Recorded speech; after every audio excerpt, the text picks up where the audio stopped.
Konon kabarnya bahwa tanah Pulau Jawa ini sudah dikuasai oleh kerajaan Galuh yang diperintah Prabu Sindulaya Sang Hyang Prabu Watugunung.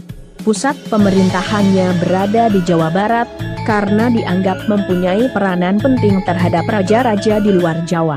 Beliau memang berhasil mengangkat nama Galuh menjadi termasyhur dan juga rakyatnya hidup makmur.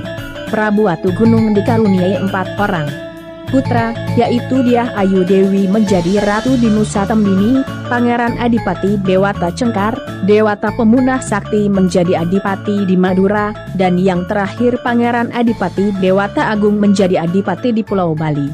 Rakyat Galuh cenderung tidak senang terhadap salah seorang pangeran, yaitu Pangeran Adipati Dewata Cengkar. Tingkah lakunya yang kasar terhadap rakyat kecil dan suka menganiaya orang sangat tidak mencerminkan sebagai seorang pangeran. Lebih-lebih terhadap salah satu kegemarannya yang suka memakan daging manusia. Hal tersebut menjadikan rakyat Galuh yang dulunya hidup tenteram berubah menjadi kekhawatiran terhadap keselamatan mereka. Kemudian bagi rakyat yang hatinya kecil, seraya pergi meninggalkan kampung halamannya untuk mencari perlindungan. Perubahan keadaan yang dirasakan oleh rakyat Galuh menjadikan Sang Hyang Watugunung mulai bertandang. Lebih-lebih yang menjadi biang keladinya adalah anaknya sendiri, sehingga Sang Prabu seperti dicoreng mukanya. Dengan rasa malu yang tidak dapat ditebus dengan nilai uang, seketika memerintahkan Patih untuk menghadapkan Dewata Cengkar ke istana. Prabu Watugunung sangat murka kepada Dewata Cengkar. Dewata Cengkar yang tidak terima pergi begitu saja meninggalkan istana tanpa pamit. Dia bersama para pasukan yang masih setia kepadanya melarikan diri ke arah timur di waktu tengah malam. Mereka terus berjalan ke timur. Perjalanan mereka terhenti di saat mereka sampai di tempat yang sangat indah dan berlokasi sangat strategis. Tempat tersebut tepatnya di Pegunungan Kendeng. Dewata Cengkar mulai membangun bangunan seperti istana. Dia mendirikan sebuah kerajaan yang diberi nama Medang Kamolan. Untuk membantu urusan pemerintahan diangkat seorang temannya dari Galuh yang bernama Arya Tengger menjadi patih dan seorang lagi bernama Ruda Peksa menjadi tumenggung. Setelah Prabu Dewata Cengkar berhasil mengangkat nama Medang Kamolan menjadi termasyhur dan rakyat menjadi makmur, Medang Kamolan termasuk sudah bisa melupakan rasa balas dendamnya kepada Prabu Watugunung. Karena bujukan Patih Arya Tengger dan Ruda Peksa, dendam Prabu Dewata Cengkar tersulut kembali. Dengan kemampuan prajurit Medang Kamolan yang sudah perkasa, Dewata Cengkar menyerbu kerajaan Galuh. Kisah tragis bagi Prabu Watugunung. Sejak peristiwa Dewata Cengkar makan daging manusia, rakyat Galuh banyak yang meninggalkan kampung halamannya. Secara berangsur-angsur diikuti oleh warga yang lain dan tidak mau kembali lagi ke kampung halamannya. Akibatnya, menjadikan Prabu Watugunung menjadi murung. Kerajaan Galuh semakin lemah karena prajuritnya banyak yang meninggal dan penggantinya sulit dicari. Dalam kondisi yang kronis semacam itu datang serangan dari prajurit Medang Kamolan yang dipimpin sendiri oleh rajanya. Prajurit Galuh menjadi kalang kabut karena tidak ada persiapan, pertempuran tidak bisa dielakkan. Pada saat prajurit Galuh hampir kalah dan terpojok, sudah ada yang melapor kepada Prabu Watugunung untuk minta bantuan. Prabu Watugunung sangat terkejut ketika laporan itu menyebutkan nama Dewata Cengkar. Prabu Watugunung matanya memerah dan pada saat itu pula memerintahkan pasukan istana untuk turun ke medan perang menghadapi putranya sendiri. Sesampainya di medan perang, Prabu Watugunung seraya turun dari kudanya menghadapi langsung Prabu Dewata Cengkar. Dewata Cengkar, apakah demikian caranya seorang anak membalas budi terhadap orang tua? Aku ini ayahmu, besok yang memiliki Galuh juga kamu, tetapi caranya tidak seperti ini. Aku sudah tidak butuh pidatomu lagi. Ayo sekarang lawan aku. Sabarlah Dewata Cengkar, perbuatanmu ini tidak direstui oleh Yang Maha Agung. Terkutuk kamu nantinya. Jangan banyak bicara lagi, sekarang serahkan Galuh padaku ya, tapi jangan sekarang. Mendengar kalimat terakhir yang diucapkan oleh Prabu Watugunung, Dewata Cengkar seketika mengangkat gada di tangannya dan langsung dihantamkan tepat pada tubuh Prabu Watugunung.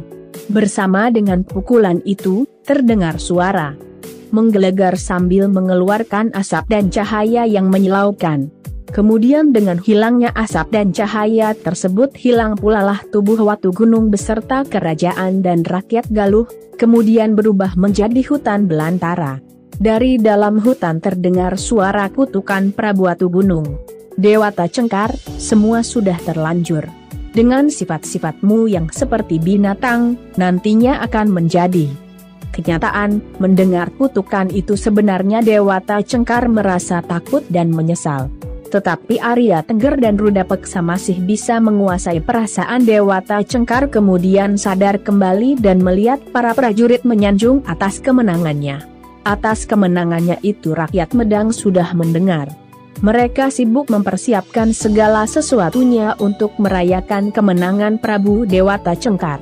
Para pegawai sibuk mempersiapkan semua kebutuhan untuk upacara menyambut kedatangan para prajurit dan rajanya yang pulang dari medan perang. Lain lagi dengan kesibukan para wanita, karena tugasnya membuat masakan, sudah barang tentu berusaha untuk bisa menghidangkan makanan yang enak-enak. Tetapi naas bagi seorang wanita yang jari kelingkingnya terpotong, kemudian lari merawatnya menuju kamar obat. Setelah selesai wanita itu kembali lagi ke pekerjaannya. Betapa terkejutnya, potongan jari kelingkingnya tidak ditemukan lagi, termasuk daging yang diiris-iris semuanya sudah matang menjadi masakan. Pesta untuk memeriahkan dimulai. Singkat cerita, ternyata Prabu Dewata Cengkar tidak sengaja yang memakan potongan jari tersebut. Dia teringat kegemarannya di masa lalu, yaitu memakan daging manusia. Setelah acara usai, Prabu Dewata memerintahkan Arya Tengger untuk mencari daging manusia yang akan dijadikan santapannya. Mula-mula yang dijadikan santapan adalah para narapidana. Setelah dipenjara narapidana habis tak tersisa, berganti ke para pemuda kampung. Dewata Cengkar merasa bosan dan meminta Arya Tengger mencari daging wanita muda. Sebenarnya rakyat Medang Kamolan sudah hampir habis. Karena banyak yang berbondong-bondong pergi meninggalkan Medang. Mereka meninggalkan Medang karena merasa takut jikalau mendapatkan giliran menjadi santapan Dewata Cengkar berikutnya. Arya Tengger dan Ruda Peksa merasa kebingungan kemana mereka harus mencari. Beruntung salah seorang anak buah Ruda Peksa menemukan ada seorang wanita muda bernama Roro Cangkek di rumah Kaki Genteng. Arya Tengger meminta para prajurit untuk terus mengawasi rumah Kaki Genteng, jangan sampai Roro Cangkek lolos. Di sisi lain ada seseorang bernama Aji Saka datang menuju Jawa bersama dua orang abdinya, Dor dan Sembada. Mereka bermaksud datang ke Jawa untuk menyebarkan agama. Sebelum menginjakan kaki di tanah Jawa, mereka singgah di Nusa Majedi, Pulau Bawaan. Aji Saka melanjutkan perjalanan menuju tanah Jawa. Hanya bersama Dora. Sembada ditinggal di Nusa Majedi untuk menjaga barang-barang terutama keris pusaka Aji Saka. Aji Saka berpesan kepada Sembada, keris yang dititipkan jangan sampai diserahkan kepada siapapun kecuali Aji Saka sendiri yang mengambilnya. Saat Aji Saka dan Dora sampai di tanah Jawa, mereka heran karena para orang-orang berbondong-bondong pergi meninggalkan Medang. Sepertinya mereka ketakutan. Aji Saka melanjutkan perjalanan dan sampai di suatu rumah. Mereka singgah di tempat itu. Rumah itu adalah rumah Kaki Genteng. Dengan pintu terbuka Kaki Genteng sekeluarga menerima kehadiran mereka. Pada suatu ketika, Aji Saka mohon izin kepada Kaki Genteng untuk ke kamar kecil. Sebelum masuk ke kamar kecil, Aji Saka bertemu dengan Roro Cangkek. Kecantikan Roro Cangkek membuat Aji Saka tertarik. Saat dia berada di kamar kecil, Aji Saka mengeluarkan air seninya.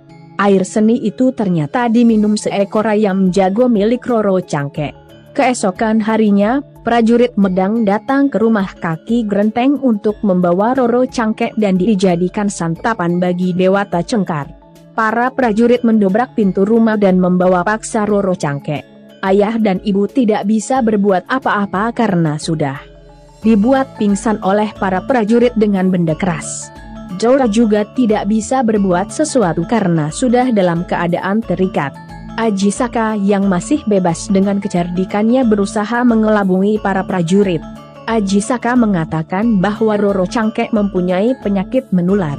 Para prajurit berhasil dikelabui dan melepaskan Roro Cangkek. Sebagai gantinya Ajisaka bersedia dikorbankan. Ajisaka dihadapkan kepada Dewata Cengkar.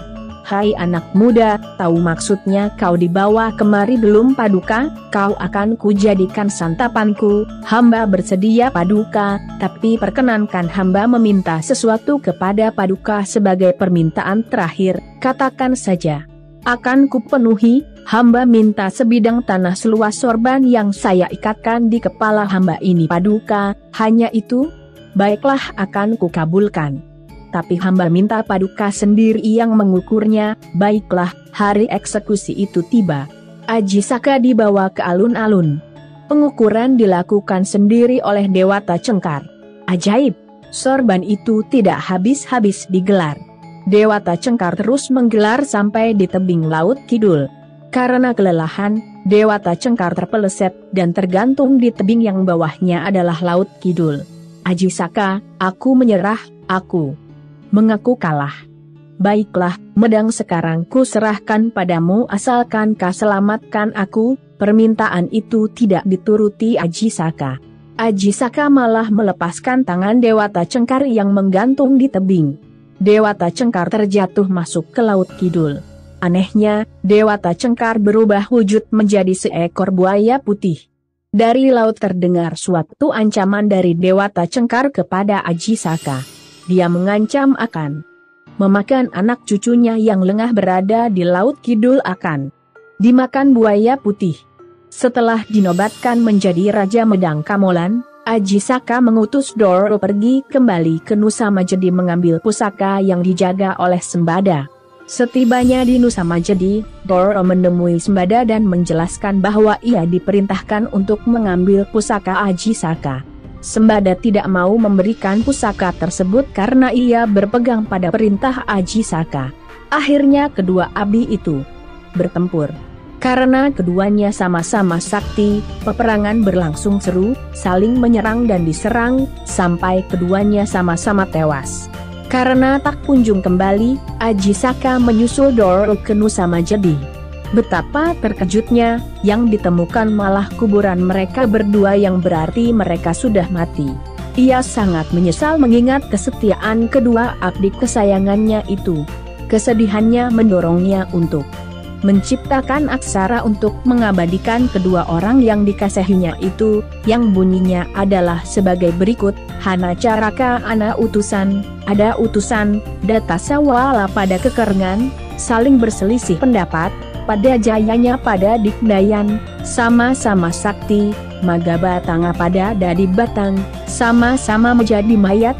Setelah Ajisaka menjadi raja, Medang Kamolan menjadi kerajaan yang makmur. Rakyat bebas dari ketakutan kanibalisme yang dilakukan Dewata Cengkar. Di sisi lain, aneh, ayam jago yang dulunya meminum air seni Ajisaka itu bertelur layaknya ayam betina, tetapi hanya satu. Telur itu oleh Rara Cangkek dirawat dan disembunyikan di dalam lumbung padi. Lumbung padi yang setiap hari padinya selalu diambil untuk dimakan, sepertinya padi di dalamnya tidak habis-habis. Hal ini menyebabkan kecurigaan Kaki Genteng. Setelah diselidiki ternyata terdapat ular raksasa. Ular raksasa itu dapat berbicara layaknya manusia dan mengaku anak dari Ajisaka.